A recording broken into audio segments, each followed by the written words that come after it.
First of all, welcome to the App-Innovator Summer Camp. I'll be here to just give a short introduction to the club, the course, and also Zihan here, which will be the instructor of the Class 1. As you guys may know, I'm the founder and president of the Apping Club. We are a global student-led nonprofit organization dedicated to empowering students of all ages across the world, regardless of their background, to be able to create apps to become an innovator and a future leader in the world of AI. We believe that everyone has this innate potential to really become that leader. So that's why we're offering you guys resources, classes, courses, mentorship, and various opportunities to encourage you guys and inspire you guys to make that happen, right? And since founding in November 2022, we have 500 plus registered members and around 400 plus members in our Discord server. We have impacted over 10 countries across the world. Recently, we have held various events, such as in the Congressional App Challenge. We have also led the Gen AI Summit's K-12 AI initiative. Aside from that, we're also currently partnered with the App Inventor Foundation, which is part of the MIT App Inventor group. Aside from that, I also would like to share an amazing opportunity. If you are very interested in coming to the MIT AI Education Summit held by MIT Rise and MIT App Inventor, feel free to fill out our volunteer form because we have a special opportunity to maybe gather some volunteers to volunteer at the summit. So yeah, if you haven't already, and if you're interested, definitely register and check it out. Definitely a very interesting opportunity. We have our Discord server, so definitely if you have not joined, definitely join because all of our announcement, information, links are on Discord server. For example, if you scroll up to here, we said there's this Google form that you can complete, I believe. So if you're interested and if you're coming to the summit, then definitely fill out this form. This is not related to this register form. This register form is just buying the ticket for the summit. The form for us to collect the Apping Club volunteers. I mean, the Apping Club members that are going. And aside from this, if you're interested, our volunteer application form is always open. So if you're interested to volunteer with Apping Club and get PVSA hours and hopefully apply for the Presidential Volunteer Service Award, then definitely fill that out to become a volunteer. If you want to create a chapter club and become a local leader, feel free to fill out our chapter club form.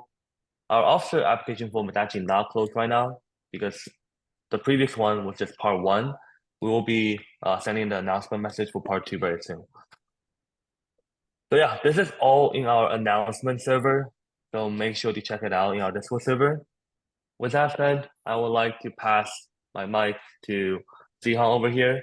If you guys do not know who he is this year's 2024 FBLA National Finalist. All right, Zihan.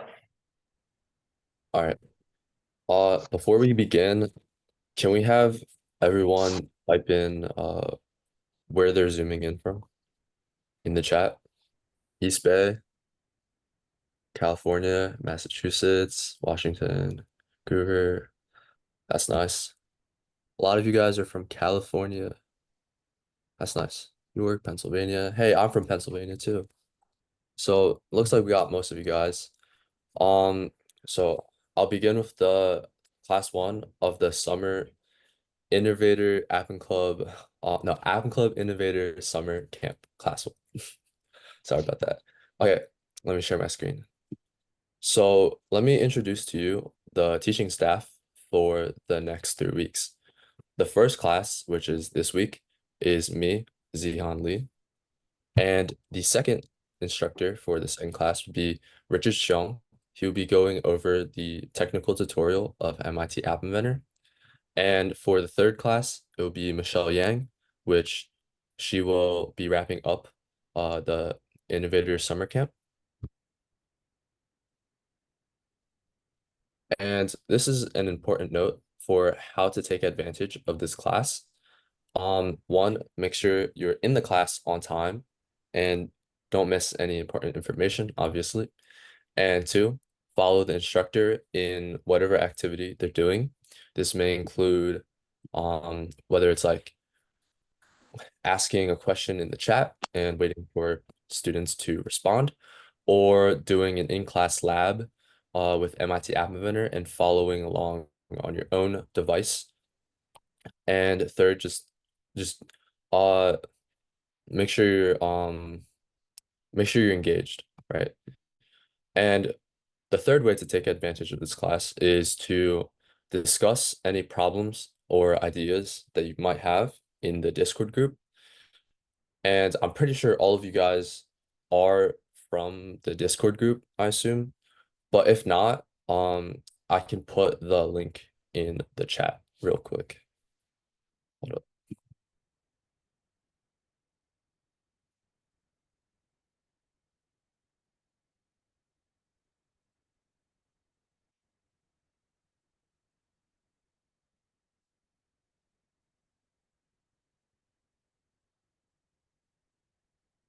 And that should be the Discord join link.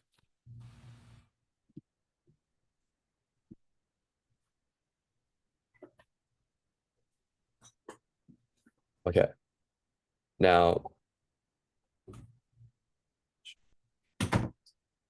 so the timeline for the App Inventor Summer Camp is for week 1. I will be introducing to you guys the app outline. And this is mostly focusing on ideas rather than actually implementing them. Um, because in order to create a good app nowadays, you can't just have just technical knowledge and technical skills. You also need to have innovative thinking and ideas in order to implement your skills. So we'll be going over um what makes like a apps like we'll be going over um how to get your brain started on developing an app's features, functionalities, what makes it stand out, um the how to contextualize your app because um these apps that you're creating from this camp could be further developed into your own startup. If you look at the app development scene in California, a lot of startup companies are created from simple apps that use AI. And the reason why contextualizing your app is important because in order for people to invest in your app in the future or use them, you need to be able to narrate a story and explain what problem you're solving for your potential customers. And then for week 2, we will be going over the technical part of MIT App Inventor, which is a lot of in-depth hands-on coding. And week 3, we will be wrapping up what we went over for the last 2 weeks, and we will be teaching you guys how to make and present your app. And after the class, we will give you guys a few days to um, submit your presentation. It'll be a slides presentation on a Google form. And the top 3 winners for the best slides will be given a cash prize. Currently, we're not sure exactly what the cash prize is. I believe it's gift cards. Um, but yeah, look forward to that.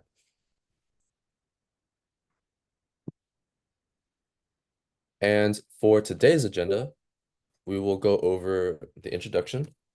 And I forgot to put it in the slides, but we will be going over 2 case studies for like an app, and we will be going over its like functions, features, its what's it called? It's like what makes it stand out, what makes it different, the problem that it solves, and its target audience. We'll be going over 2 apps. And then we'll be going over the App Inventor basics and a little introduction to artificial intelligence. And finally, we'll round up with the homework and what you're supposed to do. And as you guys know, class goals is just to get you guys to bolster the brainstorming process for your app. Because by the end of this camp, you will have an app made and a presentation where you can narrate your app to other people. And finally, originality is really important. Now, um, so basically in today's age, everything is very crowded because everybody's joining like app development, computer science and stuff. So you need to make sure that standing out. So you need to make sure that you can stand out, right? And we can look at examples of this through either like TikTok or Snapchat, where they have a lot and a lot of features, but they also incorporate one thing. Um, Wait, actually, can I have you guys type in the chat? What do you think is the one thing that is most popular in a lot of current apps and what a lot of app developers in the future will incorporate? Can I have you guys type that in the chat? Um, okay, then instead of typing in the chat, can I have you guys unmute your mics and try to what do you guys think is the up and coming most popular feature that'll make apps that make or break the app's originality quality? Okay, since none of you guys are gonna answer, I'm just gonna give it to you guys. The answer is AI. Because AI is can make or break how original your app is. So now we are going to go into our case study one. Um, Case study one. Okay, so what we're gonna be doing is we're gonna be watching a YouTube video for an app overview called LastPass, and this is a password manager for Android devices. The video is about 3 minutes long, and I'll be playing it for you guys. And I want you, while watching, I want you guys to note down or try to remember what are the app's main features and functionalities? What is the unique feature of the app that makes it stand out from other password managers that you guys are aware of? If you guys aren't aware of other password managers, just think about one feature that is really interesting about the app. And I want you guys to think about what problem, what problem does the app solve, and what is the app's target audience? LastPass is a password manager that secures your passwords and personal information in an encrypted vault. It's available for use on your Android device through the installation of the LastPass password manager from the Play Store. Once installed, LastPass offers decrypted access to your vault of secure passwords and other sensitive information. From here, you can use shortcuts to launch websites in your default browser. There, LastPass will offer you login credentials to autofill your fields for quick login. This also works outside of your browser for direct login to your apps.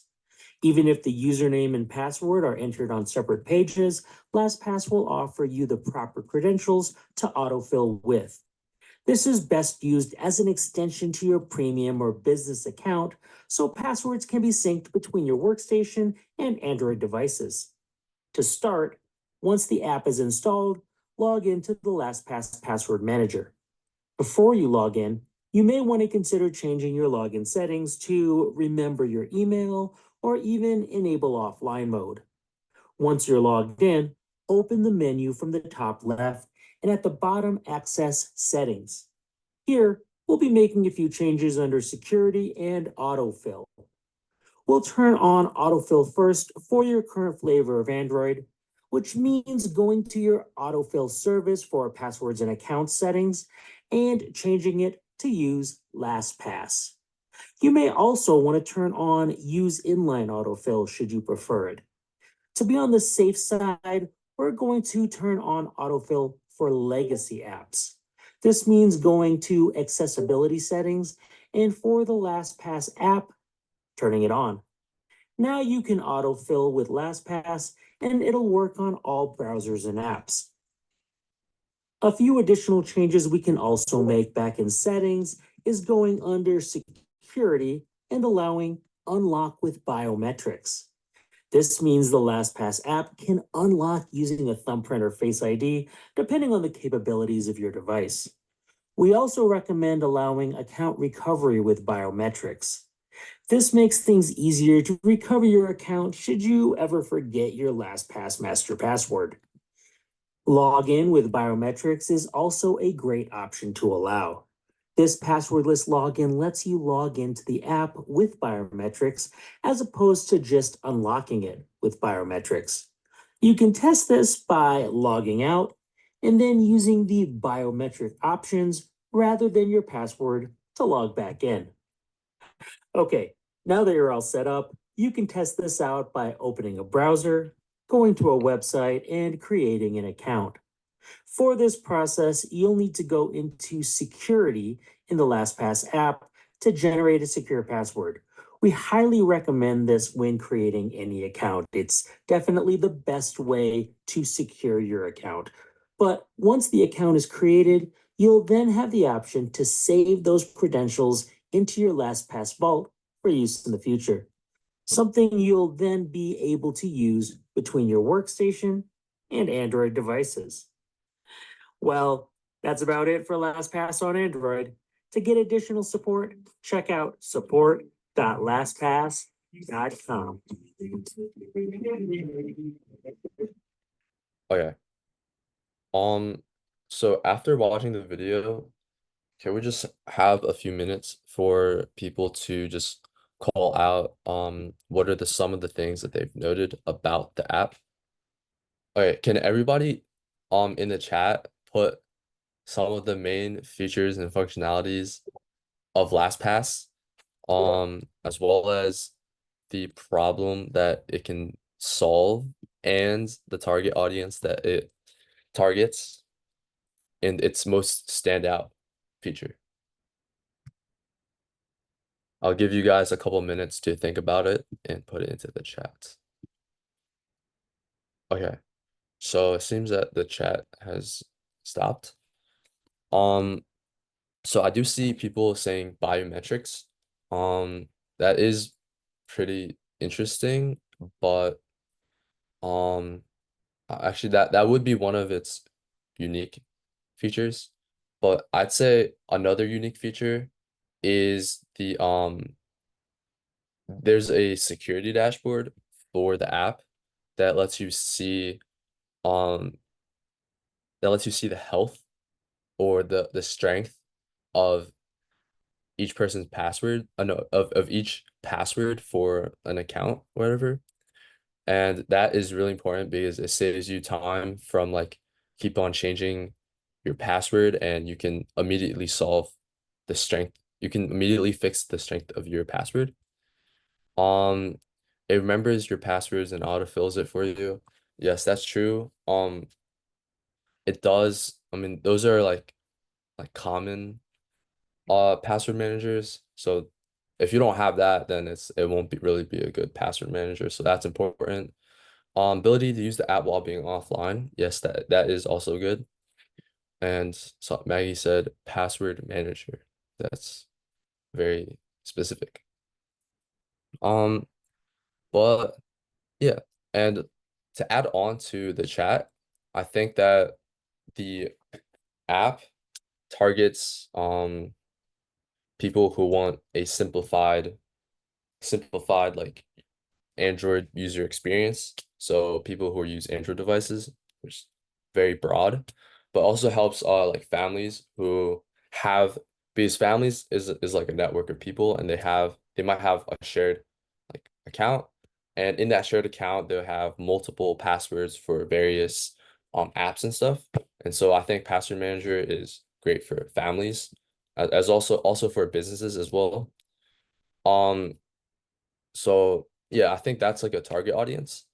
And for its unique features, I'd say it would be biometrics and the password security dashboard. And yeah, and we've noted its main features and functionalities. Okay.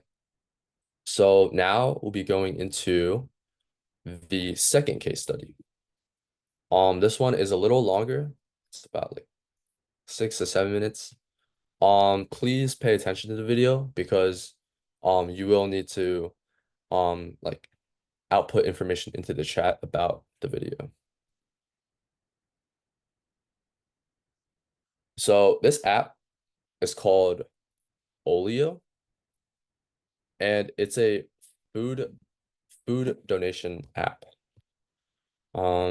So we will begin. Welcome back to the channel. Today I'm going to talk to you about a food waste app called Olio.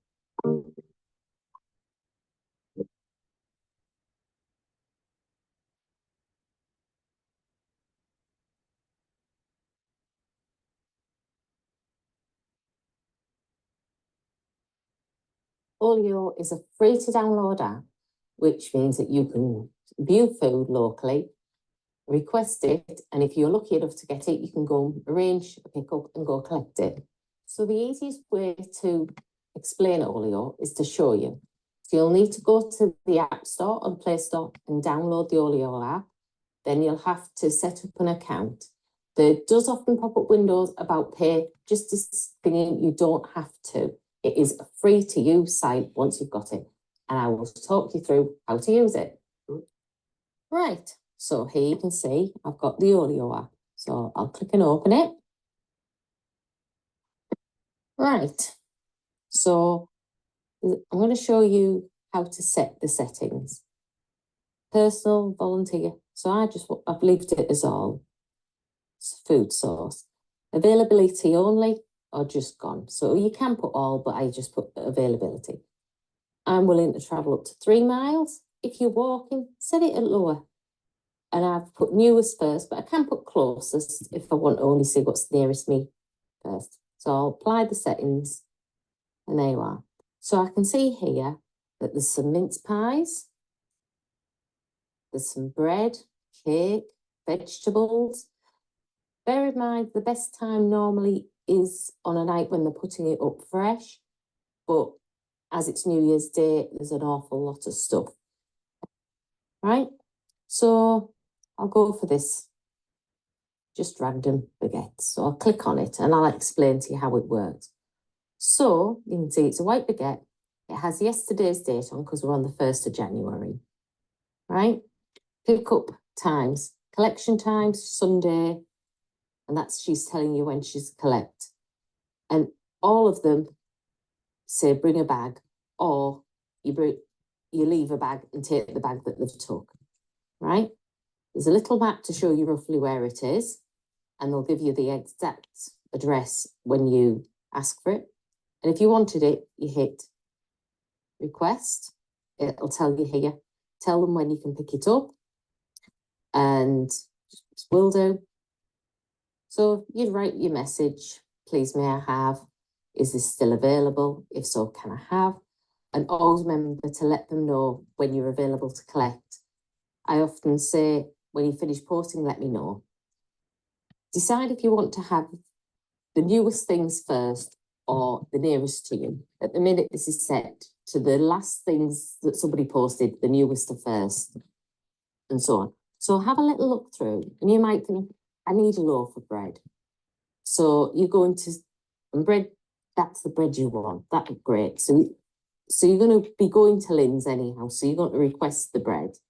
But if you click onto Lynn herself or whoever, and you roll down, it'll show you exactly what she's got available still. So she's got cakes, she's got bread, she's got carrots, she's got fruit. So let's have a little, see what fruit this is.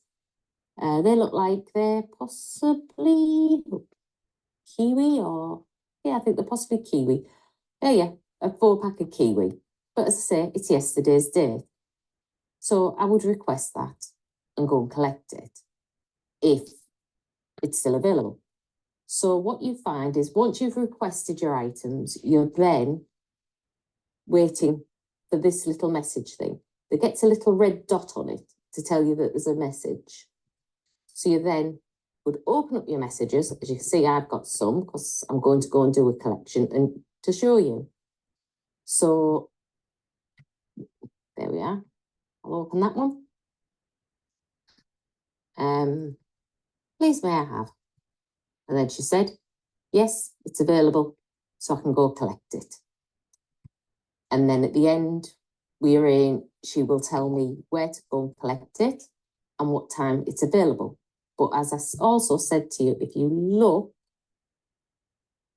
on the things, say the bread, sometimes that there are, this one, she says, I will leave outside in a box. So that's the arrangement. Once she knows you're going to be picking up, she'll pop it out the front. But you must always take a carrier bag, to leave a carrier bag or take a carrier bag, or take your own bags for life and take the stuff out and leave there the carrier that was there. So I'll go do a little pickup and show you what I've managed to pick up on New Year's Day. Well, I've got back from my collection. I got a nice big head of lettuce. So you're talking that would cost at least £1. Some wraps, again, probably maybe £1. Some wholemeal pizzas, again, at least 50p. And because she has lots of them, she got me 2 bags of satsumas in. And again, she's got lots of spring onions. Yeah, they're not fantastic, but by the time you strip off the bits and use them, I'll use a set of onions. They'd be, what, at least, what, 40p each? And I think she did the same with the leeks. Gave me 2 nice big bags of leeks, so I'll get some potatoes and make a potato soup with those. And a bag of apples. There's often meats and ready meals and pies and stuff like that, but they have to be picked up by 11 o'clock. But things like what I've got, they can be picked up the next day. As you can see, it's a very useful app. I reckon each week I get a bag about the size of groceries for free. So try downloading it, put your details in and have a look and see who's about locally for you. You might go on one day and there's absolutely nothing. Keep trying different times and you'll find out what best works in your area. For me, it's best on an evening because that's when they seem to be posting. Okay. So you guys watched the video. Can we have you guys have a few minutes to think about the features, its most standout feature, its target audience, and the problem that it solves? Can you guys type something in the chat about the app? I'll give you guys a couple minutes. These are pretty like basic ones. Can we try to think about like more specific things? Try to think how it would help students. How would it help students? All right, so these are this is like for the most part, you guys gotten most of the features and stuff about the app, right? Okay. So as for the main features of Olio is that you can, right, as you guys said, you guys can give away food, you can sell, borrow, or request items. And some items you can put at a price too. So, but since like Olio allows you to obtain and give away extra food that you have, this is very attractive to people who are not financially stable, which is right. But it also helps students in the form of volunteering, because let's say you have like a food nonprofit that improves the accessibility of food for less unfortunate people. You could obtain free food from Olio, and you can organize distribution events, food pantries, pop-up distributions, and then from that, students can gain volunteer hours and volunteer work. And because this app allows you to post on it, it also builds a community. And this community is important because it allows you to share information and impact more people at a faster rate. And that's what makes Olio a pretty good app, because it helps various groups of people. But the problem that it targets is one problem, which is the problem of food waste. We don't want people to waste food. So yeah. So now that we have finished our 2 case studies, we're gonna go with one more interactive activity. And I want you guys to in the chat again to type up a problem or issue that you want to focus on / address. And then what is the unique features of the app that you are going to develop, and what is your target audience? So for example, I could say something in chat like I could say, hold on, let me pull up chat. I could say something like I want to target I want to eliminate food waste by and like a unique feature would be like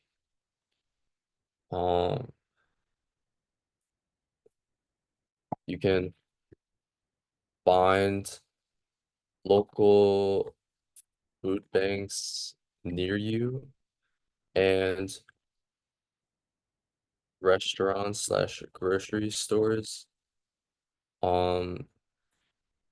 you in restaurants or grocery stores that take in specific types of foods. And then the target audience would be like activists, nonprofits, and local businesses. Something like that. Can I give you guys another couple minutes to generate something like that in the chat, please? Okay, so I'm gonna be reading some of these and then maybe give some suggestions on how to improve the app idea. So and hopefully like these ideas you can carry over to the second week, which is where you'll be implementing your app idea. So the first person, hold on, let me pull up the chats. The first person, Micah, he said procrastination. He wants to create a planner and to-do app with strict focus modes and include the Pomodoro timer thing, incorporates Google Classroom, Microsoft Teams for automated to-do lists, and the target is for students with procrastination problems. So yeah, so that is nice. It's specific. But a way to improve the app is you can maybe sync your app with Google Classroom with the Google services such as Google Calendar, so that you can automatically import like assignments, deadlines, and notifications from Google Calendar, and it'll use AI to craft your to-do list. And for your to-do list, you can also use AI to prioritize which one's the most important from most important to least important. And for this, you can incorporate the idea of the Eisenhower matrix.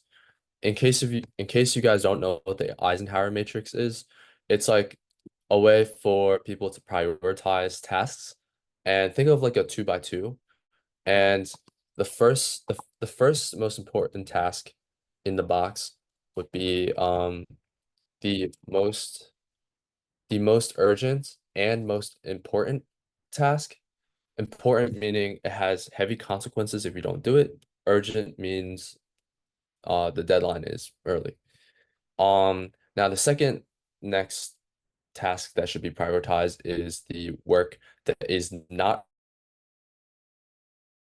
urgent, but third on the list would be the important, and wait, hold up. Let me search it up. Pause, share my actually it's something like this. So you could have like AI to prioritize your tasks in a way like this, where one, the most important, the first thing on your priority list is the most important and most urgent.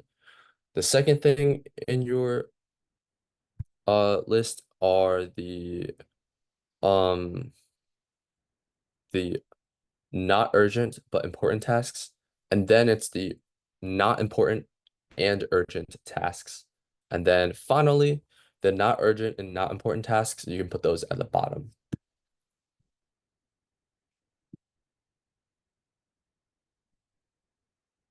So that could be extra suggestion. And for the next person in the chat, let me pull up the chat again. I'm sorry, Zoom is not working with me right today. All right, the second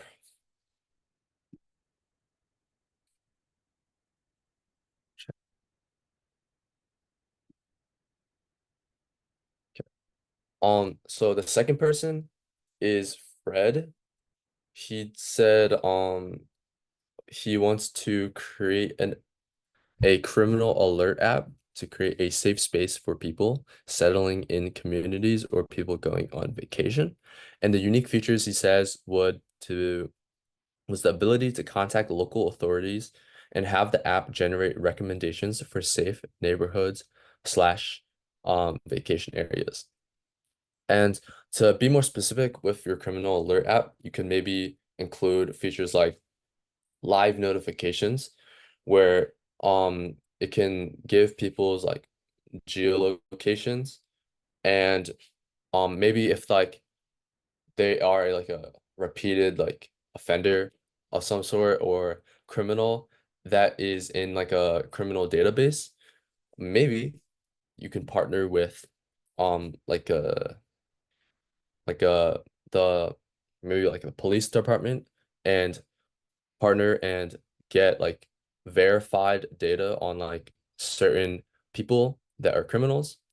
And then when a live alert comes on, it has the person's information, their location, and their like the crimes that they tend to commit, just so you can put yourself in a better position to not be a victim.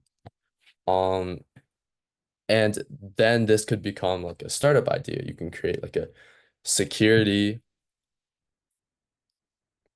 startup, which is pretty interesting because not many people have created that so far. So if you really want to implement that in the future, that would actually be really great. And then I'll do one more, which is the person who's Maggie. She says she wants to help animals in overcrowded shelters to get adopted. Some unique features are finding animal shelters in your area in a point system. A certain amount of points gets you so and so from fostering slash adopting so and so animals. The target audience be families slash people looking to adopt animals from over shelters. Yeah, so this would be great. Um, so yeah, you said some unique features would be a local shelter finder. Um, Maybe you can include like a GPS system or in your app. And then you can also pull data from the internet of each shelter's information, like their like including information on the available animals, the operating hours of that shelter, the adoption processes, and volunteer opportunities slash contact details. And then you can also create a similar to Olio, where you create like a marketplace from um you create like a marketplace for like people to like post stuff about foods and stuff, you can create a way to contact like a kind of like a customer to shelter contact service in the app. Um, and you can include like a maybe like a call slash email or maybe like even like a virtual meetup. So you can create like a virtual meeting room in the app, um, which is great. And then another fun, interesting feature that you want to add is people can earn points for um fostering slash adopting so and so animals, which is good. Yeah, so I think these are pretty good. And then for Isabella, Xian, okay. For Qian and the other people um who sorry, I'm getting a DM. Oh, okay. So I got a question from Fred. He said, when are these classes? He's asking every day, every Sunday for 3 weeks. How long is the class? Okay.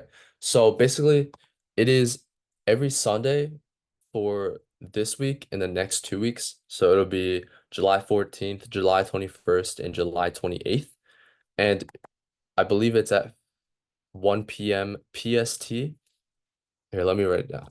1 p.m. PST slash 4 p.m. PST.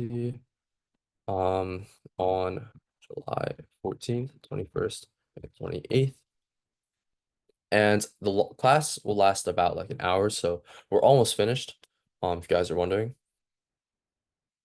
Um, but yeah, these are pretty good ideas for you to implement for the next class and maybe submit it for your homework as well.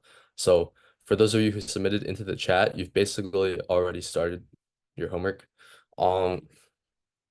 But now I'm going to be going into the MIT App Inventor introduction and breakdown, just so you guys have an idea of what to expect for the next class. But since you guys are in the Discord and some of you may have attended our past events, you guys may already be familiar with MIT App Inventor. But for those of you who are completely new, I'm just going to be going over a quick demonstration. I'm not going to be creating an app, but I'll just be showing you guys how to navigate through MIT App Inventor. So what is MIT App Inventor? Well, MIT App Inventor is a free open source web platform. It's backed by MIT and Google. It allows people to create mobile applications with block-based programming. And it's really great for people learning how to code. So I'll share my screen and I'll show you guys MIT App Inventor. So if you search up MIT App Inventor and click on the first link that pops up, you can see that this is the homepage and they offer tutorials, which is great. They have a community where you can ask questions. They have forums from MIT App Inventor. And these are some of the news events that that like are involved with MIT App Inventor. But to create apps, you go to create apps at the top. And you'll log in with your account. And then when you first open, if you haven't opened up MIT App Inventor, it'll look like this, but without any projects. As you can see, I have a lot of projects. You can create a new project, we'll just name it test. Okay. And it'll load up. And just to familiarize with the platform for app developing, this right here is the palette. And this has all the features, like all the user interface features like buttons, text boxes, like images, labels, lists that you can add into your screen. And then this is your viewer, which shows you what it would look like if you were to actually test your device. And you can choose the devices. So you can choose like Android 3.0 to 4.42 devices or iOS 13 and up devices. You can also choose your phone size to change it however you want.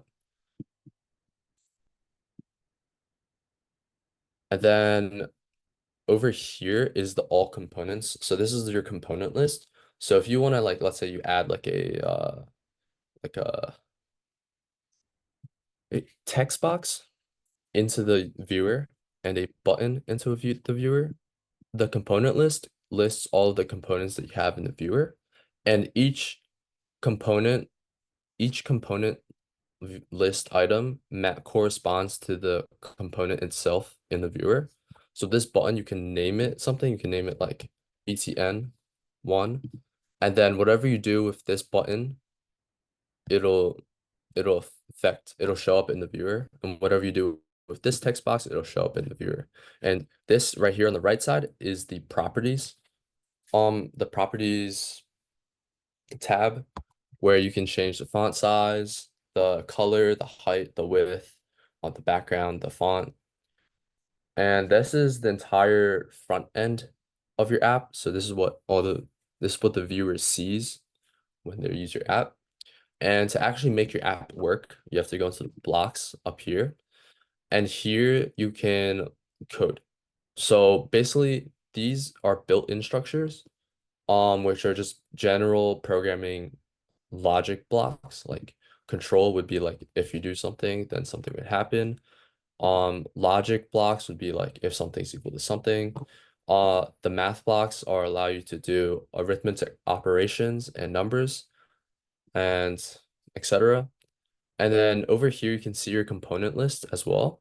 And this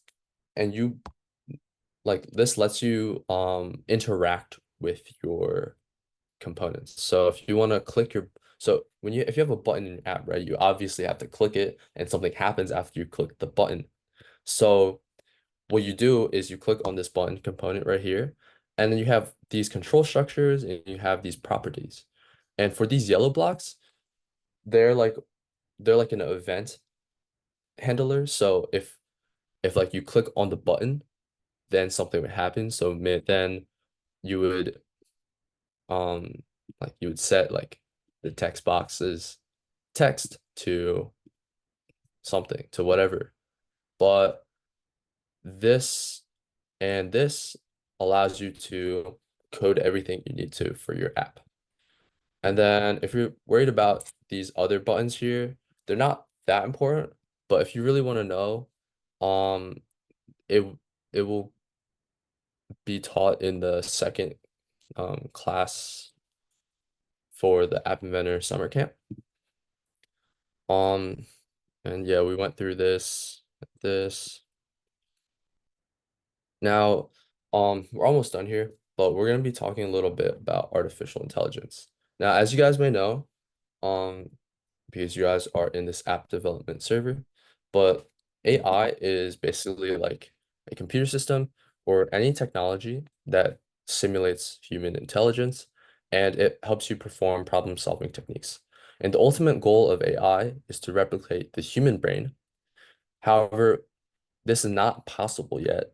So we use AI to make computers learn and make simple decisions independently, and it'll help us address problems that we face in the industry and automate certain tasks. And that's why people use it for app development. And just to give you a little background of AI, it was created by this guy named Alan Turing. He developed the bomb to decrypt German messages.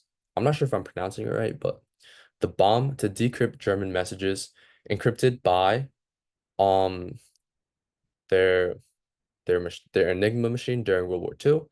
And later they proposed their Turing test, which determines whether something is AI or something is human. Then later, John McCarthy, he coined the term artificial intelligence at Dartmouth College after Alan Turing.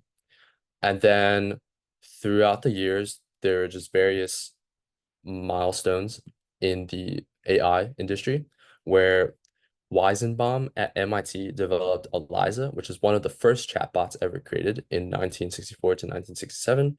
And then in 1985 to 1990, Geoffrey Hinton proposed that the brain was a neural network. And now in current day, we use AI to we try to develop neural networks with AI and computers so that we can replicate the human brain. And popular AI models are LLMs, transformers, and neural networks. LLMs are just algorithms that let you generate human-like text using deep learning. And then we have transformers, which is a type of large language model, which is already proficient in generating human-like text, but it performs natural language processing tasks. And some of these include like semantics or text classifiers or summarizing text. So it's just like a more advanced and specific version of large language models. And then finally, we have neural networks, which is an AI model developed by humans to mimic human brain chemistry using neurons and connections to learn patterns from data. And this is just to give you an idea of what AI is, so you can use AI and you know what it is. And the way that you can implement AI into your MIT App Inventor project is we look back in here. If we go to the designer and we go to the palette, you can go to extensions. Okay. Okay, extensions. So import extension. So basically what this is it allows you to import AI models into your project. And basically what models are, they're like, just think of it as like the brain of an AI, and they're like algorithms. And these models, they have their own features and functions, just like the way buttons, when you click on them, it has its own properties and event handlers. So later on, you'll learn this in the second week, where you guys can implement certain AI models such as OpenAI, ChatGPT. You can import their model into your project, and you can use basic features like query and like responses and stuff. But yeah. And MIT App Inventor has like tutorials on like AI, on how to use AI. They have like a image classifier one, they have a chatbot one, and they have plenty more. And finally, like as sources of inspiration that you can use are like previous app contests and what their winning ideas were. And if you look at like the previous like hackathons and appathons from MIT, a lot of you can see a trend of students using more and more AI in their apps, which is why AI is really important with app development if you want to make it big in the app development world. And it also, like, looking back at about how other people create apps and what they do, it helps you broaden your perspective. And yeah, that's just how you go about brainstorming innovative app ideas and outlines. And we're gonna be talking about the homework real quick. And as for the homework, we're gonna have you guys brainstorm 3 app ideas and create a basic proposal for the best one. And your proposal should include the problem, the solution, the features, and any potential limitations or disadvantages. And hopefully you can think about its most unique standout feature. And the estimated time for completion could be about from anywhere from like 20 minutes to like an hour. It shouldn't take you too long, hopefully not. But if you do, it's fine because you have a week to do your homework. But it should only take about like an hour or so. And within 1 day after this class, I will post a Google form to let you guys submit your homework so that the officers like me, Arya, and other people, we can review what you guys submit into the Google form, and then we can provide suggestions and tips in the second week and third week of the class to help you guys implement and design these apps. And yeah, just make sure you like type it up in a document and submit it in a Google form, which I will upload either today or tomorrow, and just let you guys do your homework. So yeah, so that pretty much is the first class of the App Inventor summer camp. Just thank you for your attention, and let's just make the most of the App Inventor summer camp. If you guys have any questions with today's class or the next 2 classes, you can type it in the chat now, or you can DM us in the Discord group. But yeah, I'm just gonna give you guys a couple minutes. You guys can leave now, but I'm just gonna stay on the Zoom for a couple minutes for any other questions.